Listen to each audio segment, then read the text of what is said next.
برسم الجولة ال15 من الدوري الوطني الاحترافي الثاني وبملعب الشرفي بمكناس، حقق فريق النادي المكناسي خطوة نحو تحقيق الصعود عقب فوزه على الراسينغ البيضاوي ب2-1. مع استهلال المباراة عرفت تكافؤ بين الفريقين، حيث هجمة من هنا وهجمة من هناك. ففي حدود الدقيقة 30 تمكن اللاعب عدنان برداد من افتتاح التسجيل إثر ضربة رأسية بديعة لتنتهي الجولة الأولى بتقدم القودين ب1-0. وخلال الشوط الثاني بادرت عناصر الفريق الزائر إلى الهجوم بغية تعديل النتيجة، وفي المقابل اعتمدت العناصر المكناسية على الهجمات المضادة، وإثر ضربة زاوية استطاع اللاعب نفسه عدنان برداد من تسجيل الهدف الثاني في الدقيقة 63. بعدها مباشرة تمكن الفريق الزائر من تخليص النتيجة بهدفه الأول من تسجيل اللاعب إدريس بناني لتنتهي المقابلة ب2-1. وعرفت هذه المقابلة حضور جماهيري كبير شجع فريقه بطريقة حضارية وبكل روح رياضية، وبهذا تعتبر القودين بطلا لبطولة الخريف في الدوري الوطني الثاني إنوي.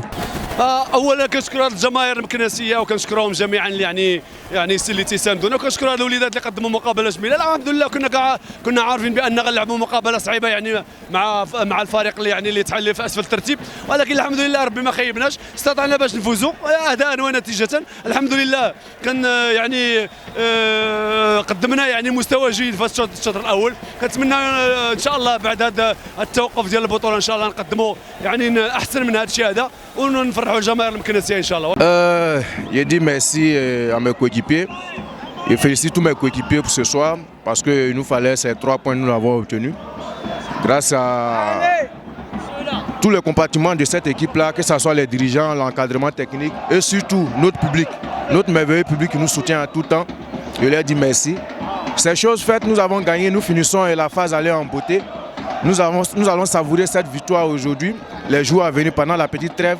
Et quelques jours après, commencer à travailler pour se préparer pour la phase de retour.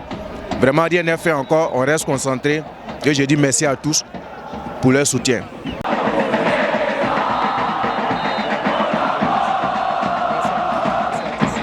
فهنيئا لنا بهذا الانتصار هذا اللي ختمنا به الشطر الاول من البطوله.